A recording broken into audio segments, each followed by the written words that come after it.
আসসালামু আলাইকুম। 5ই আগস্ট পরবর্তী সময়ে বাংলাদেশের রাজনীতিতে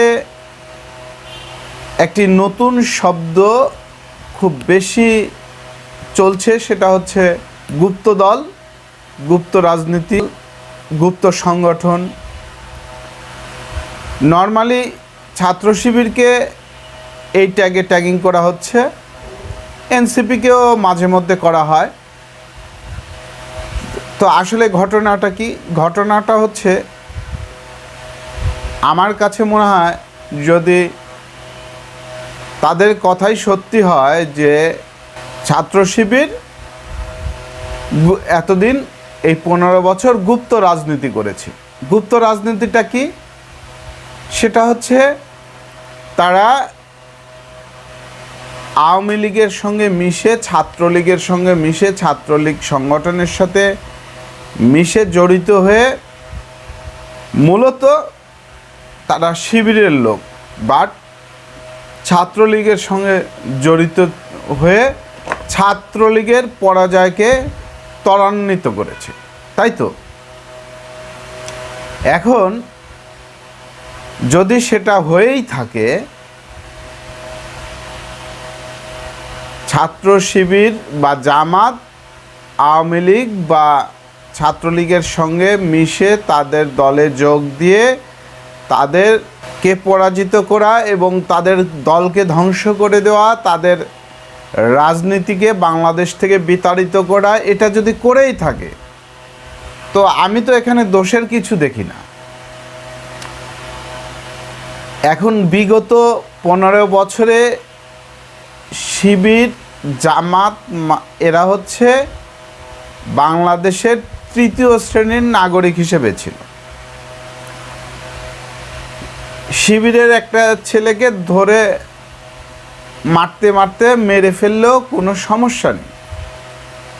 এটা মিডিয়া বলেন, সুশীল কুশীল এগুলো বলেন, আচ্ছা শিবিরকে মেরেছে, ঠিক আছে, একটা ছোট্ট নিউজ করে ছেড়ে দিল, এটা নিয়ে কোনো আলোচনা নেই। শিবির ওকে তো মারাই যায়, আচ্ছা মারতে মারতে মরেই গেছে, আর কি করা যাবে, ঠিক আছে, একটা নিউজ করলাম, করে শেষ। মানে জামাত শিবিরকে মারা মোটামুটি জায়েজ ছিল। তো সেই অবস্থায় আপনার তারা যদি নিজেদের আত্মরক্ষার্থে, বেঁচে থাকার স্বার্থে ছাত্রলীগের সঙ্গে যোগ দিয়ে নিজের এজেন্ডাকে বাস্তবায়ন করে থাকে, তাহলে ভাই এখানে দোষের কি? এবং তারা বাস্তবায়ন করেছে, তারা তাদের এজেন্ডা বাস্তবায়ন করেছে, তারা ছাত্রলীগের সাথে মিশে গিয়ে ছাত্রলীগ হয়ে যায় নাই, তারা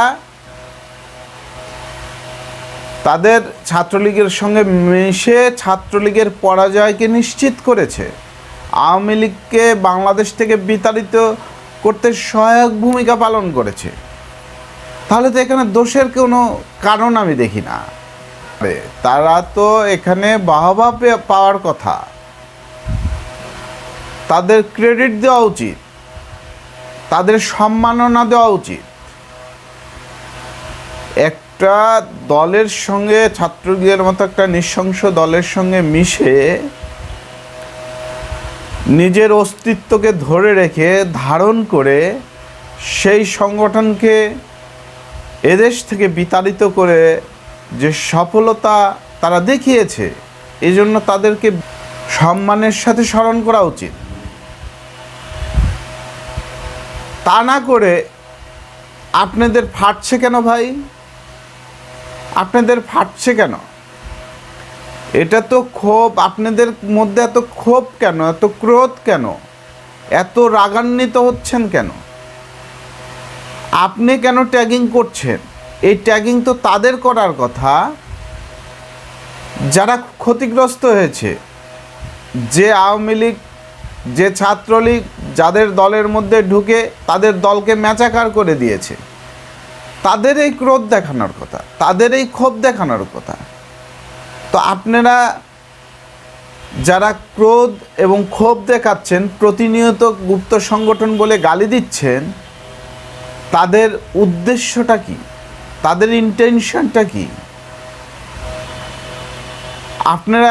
আপনারা তো আবার ওই সংগঠনেরই গুপ্ত সদস্য নয়।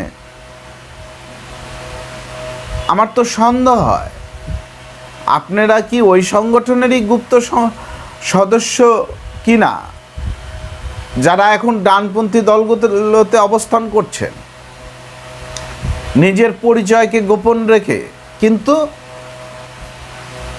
মনের কথা বের হয়ে যাচ্ছে। বিষয়টি এরকমই কি না? তাছাড়া আপনাদের তো ফাটার কথা না, আপনাদের খুশি থাকার কথা, আপনাদের তো তাদের বীরত্বের কথা শ্রদ্ধা ভরে সম্মান করার কথা। সেটা না করে আপনারা ট্যাগিং করছেন। আপনাদের দেখে মনে হচ্ছে আপনারা খুবই ক্ষোভ যে শালার পুত্তরা এইভাবে আওয়ামী লীগের মধ্যে ঢুকে আওয়ামী লীগকে ধ্বংস করে দিলি, আওয়ামী লীগকে দেশকে বিতাড়িত করলি, ছাত্রলীগকে এদেশ থেকে তাড়ায় দিলি। এ কষ্ট তো আপনার মনে হয় যে আপনারা পেয়েছে। তা আপনারা কষ্ট পাচ্ছেন কেন? এই কষ্ট পাওয়ার কারণটা কি? আমার তো সন্দেহ হচ্ছে আপনাদেরকে যে আপনারাও সেই দলের গুপ্ত কর্মী কি না, ওই পরাজিত দলের গুপ্ত কর্মী কি না আপনারা।